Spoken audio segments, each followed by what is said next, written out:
Hello, everyone, and welcome back to the Bundesliga. Welcome back to Hamburg. And yes, it's finally the start of the 2021-2022 season. So far, I've done a little bit of the preseason friendlies, and as you can see, they weren't fantastic. Oh, well, okay.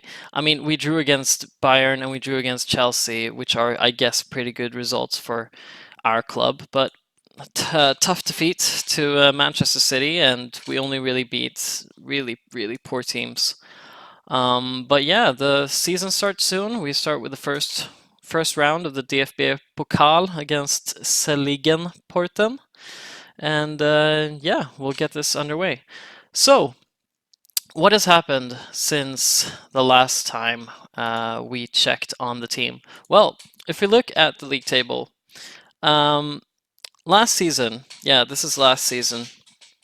Last season we finished 8th, which is very respectable considering where we were the season before that, not even in the Bundesliga.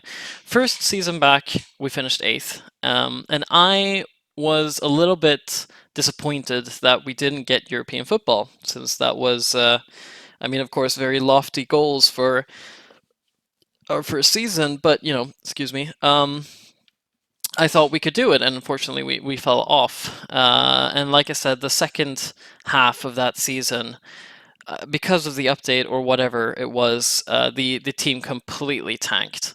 So I dipped my toes into the transfer market, and let's have a look here. So up top, you can see the actual money that we have spent and money that we have brought in from transfers in previous years. So this was the first season when we were in the second Bundesliga. This is how much money we spent. This was the second season, our first season actually in the Bundesliga. This was the money we spent, the money we brought in, and this is this season. So we've taken a huge step up in funding. And as you can see, I'm going to go through some of the new transfers that we got.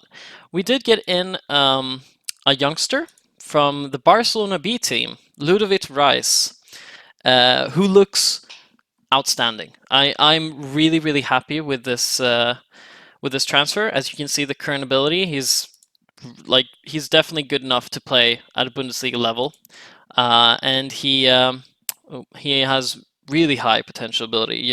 This could be a player who might be one of the top players in the actual Bundesliga.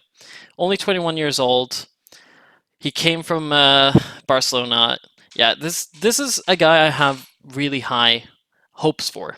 I think he's going to be he is playing in the same position as Pedro Chirivella normally as a deep lying playmaker, and I'm hoping that eventually Chirivella will get sold for some money, and we can start putting in Ludovic Reis into his position instead. The only thing that might be a little bit concerning is that his strength is quite low. So for a defensive player, maybe that's not the best. Also, his aerials aren't that great. But I mean, if we compare him to Chirivella, we can see that they're already like pretty similar players. In fact, he's even better than Chirivella in the air. The only things he's worse at is defending and attacking, but being 3 years younger, yeah, he will definitely overtake Chirivella eventually. Number 2, I brought in Nassim Boudjelab for 4 million.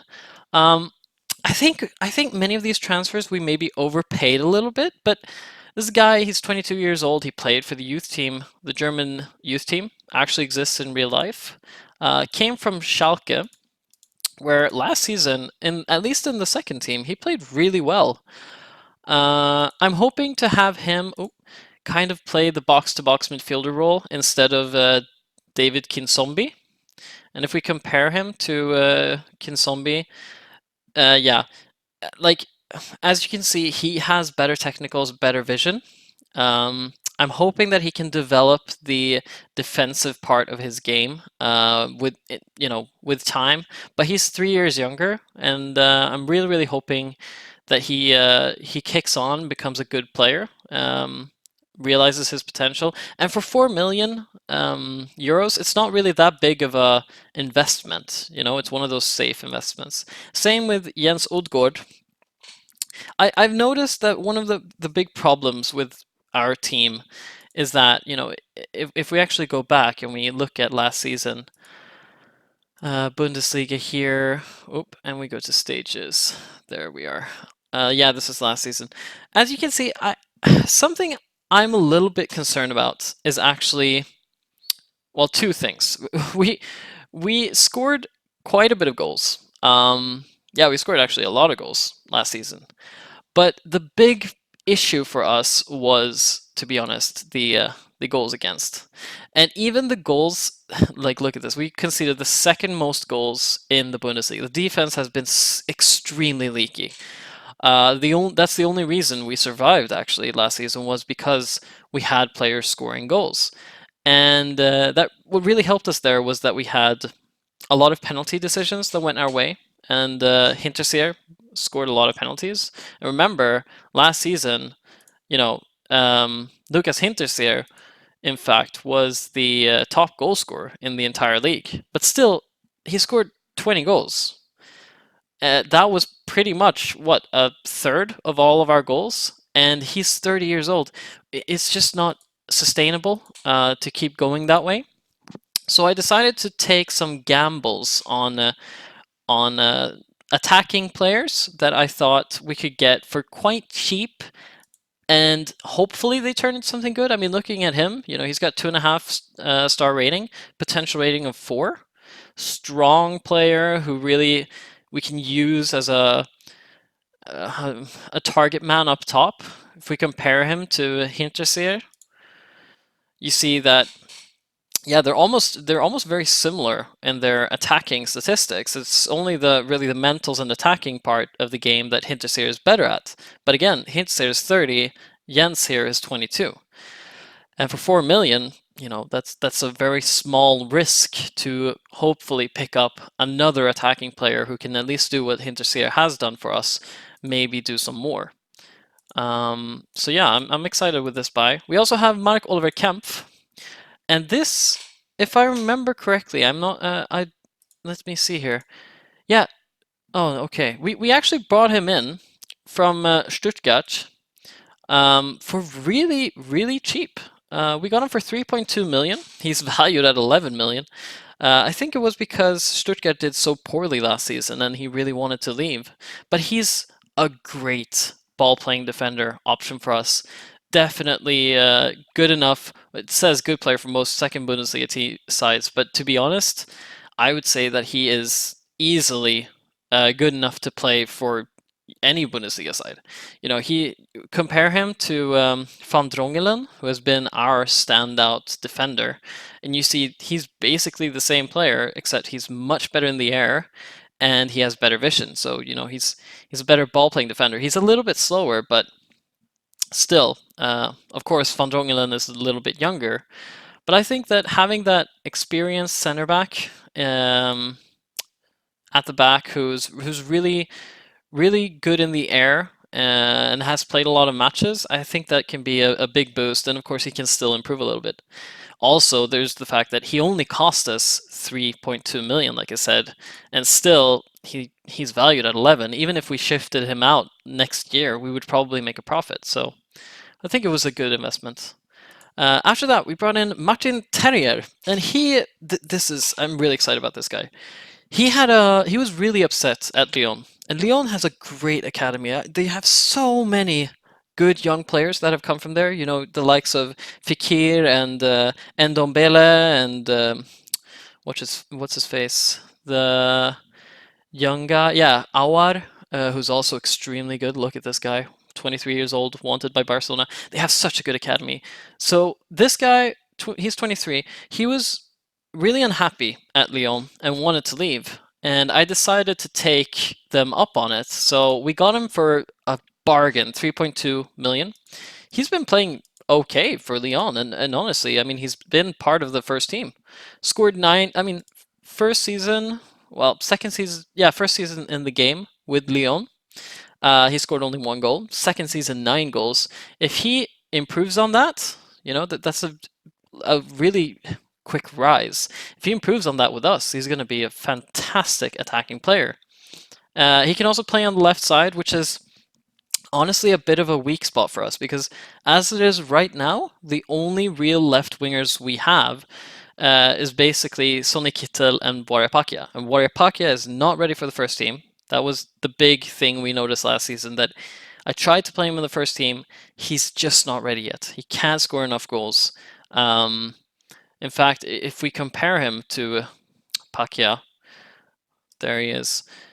Yeah, you can see that already this is a much better attacking player. The only parts that Pakia is better at is defending, physical, and aerial. But what that really means is he's a faster player, which it's great to have a fast player. But if he can't score, then there's no real point in using his speed. So yeah, I really have large hopes for him. After that, we also brought in Vincent Thill, who's actually it's really interesting. He's a Luxembourg player, and if you watch any other videos, Football Manager videos by other YouTubers, there's a famous YouTuber called Loki Doki. He has a show or a series where he goes from country to country, different lower league clubs in Europe, to manage. He does this every year, and last year he played in Luxembourg, and he actually picked up this guy's brothers. He has two other brothers that play. Unfortunately, I haven't loaded all the leagues, so we can't see them because they're on a much lower level. But Vincent Thill here, he was actually probably the best Luxembourg player that he could have gotten his hands on, and he actually plays for Metz in real life. I saw him. I remembered him from Loki Doki, and I thought, hey, yeah, I know this guy he's a pretty talented player. He's only 21 years old. He's not maybe the best right now, but he's got potential. And for the low price of 3 million euros, I thought, hey, yeah, why not take a gamble on this guy? So I bought him in for the right side. To be honest, the player we played on the right side last year, like I said, kind of like with Pakia, on the right side we played Amaechi. And again, Amaechi, look at it, he's a fast player, but his attacking output isn't good enough. And we play with basically three strikers on top, but Waterpakia, Amaechi on each side, they don't score goals. Lucas Hinterseer in the middle, who is basically the guy who scores all of our goals, but that only amounts to 20. It's not good enough. It's simply not good enough. So yeah, I'm hoping to have him play for us. I'm thinking of playing him actually in the first team and sending Amaechi on loan. Actually, I already did to Rotherham United, and hopefully Amaechi gets some more game time there to develop. Apart from these transfers, who I was comfortable enough to spend money on, we also brought in Artem Besedin on a free from Ukraine. This is another guy who I don't know how he's going to turn out, but he hasn't played great for Dynamo Kiev. But I just thought, hey, he's on a free. Maybe he'll turn into something. Maybe he'll realize this potential, 3.5 stars. And, we have a good player. Maybe he doesn't. Then we sell him off for a profit. Same with Cedric Teuchert, who actually seems like a pretty decent player. He's really fast and he's good at attacking. I got him from Schalke. Again, we got him on a free. He's valued at 12 million euros right now. He played for the under-21s. Maybe this guy, I thought more that we could use as a kind of alternative striker, because comparing him to Hinterseer, you will see that Hinterseer is a bit of a he's like a team player, right? He does some pressing up top. He's good in defending, physical, mental, aerial. He really has those physicals to have a defensive side of his game and win back the ball. With his vision as well, he can play into other players and make other players play better, basically. But with Teuchert, he doesn't do any of this. He has 3 things that he's good at. It's the speed, the attacking, and technical. So my plan is that if we are playing against a team such as Leipzig or Bayern, where we just can't get through, we just can't make play happen in the midfield, hopefully we can put in Teuchert and just hit long balls and hope that he can grab or get the long balls with his first touch, and then just speed on through and try to score a goal. That's all he's for. And yeah, for nothing, it's a decent investment. Finally, we brought in John Stankovic, Slovenian 25-year-old. Got him from Huddersfield, yeah, on a free. Actually came from Dortmund at one point. Interesting. But yeah, he's an okay center back. I don't think he's very good, but he has potential, and we needed more cover for the center back position. As is right now, you look at our team report, we have Van Drongelen and Alex Ferrari, who we brought in last season, but these aren't very good defenders. Alex Ferrari is only 3-star defender, and Van Drongelen, well, he's 3 stars, could become 4 stars, but he's not there yet. If we compare him to Stankovic, we'll see that Stankovic, yeah, he's a little bit worse, but we need some cover, and we can't spend a lot of money. That's the biggest problem for us, actually, that we just don't have a lot of money. Looking at our finances, we're at 30 million now, but like I've got 20 million left of the transfer budget. If I spend all that, well, then we are only left with 10 million, and we still have to pay our wages, which is almost 1 million euros per week.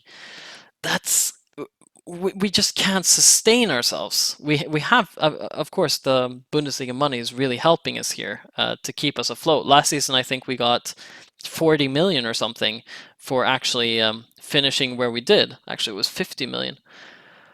But yeah, we need to shift some players out. I also went through the players that I just don't think were good enough in our team at all. I mean, Dudziak, I don't like him. I don't think he's a good player. I don't see what he does as a left back. I don't think he's very useful as a midfielder. I don't think he's good. The work rate is way too low. His strength is too low. Yeah, I shifted him out anyway to Basel for 4 million. I thought it was decent. Bakary Yata, I've said this before, I think he's a horrible player. When Augsburg came in and wanted to pay 3.6 million for him, I almost bit their hands off. I was immediately on board. I sold Daniel Hoyer Fernandez. We got Pierluigi Golini, and we have Julian Pollersbeck as well. So it didn't make sense to have 3 goalkeepers. And when Union Berlin came in with an offer, I thought, yeah, sure, why not? He can go. Get some money back. Gideon Jung, another player, not good enough. He's a no-nonsense center back. He's not terrible. It's just that he can't play. He's not a ball-playing center back. His vision is too bad, and his composure as well is pretty important, and it's just not good enough. So, and as well, decisions are not the best. So, yeah, I thought we could do better than him, and therefore, either we could sell him now, or we would keep paying him money until he left on a free with his contract, which didn't make much sense. So I sold him. Khalid Nari as well, another one. Don't see the point of him. I don't play with wingers. I could have played him as a wing back, but even then, terrible decisions, terrible positioning, terrible marking, passing. He's just not a defensive player. Even looking here, his defending is probably the weakest part of his game, so it made sense to get rid of him. And finally, Moritz, old midfielder. He wasn't going to play anyway, especially since we got in Ludovic Reis. Last season he barely played for us, 3 matches, yeah. So there was no point in keeping him either.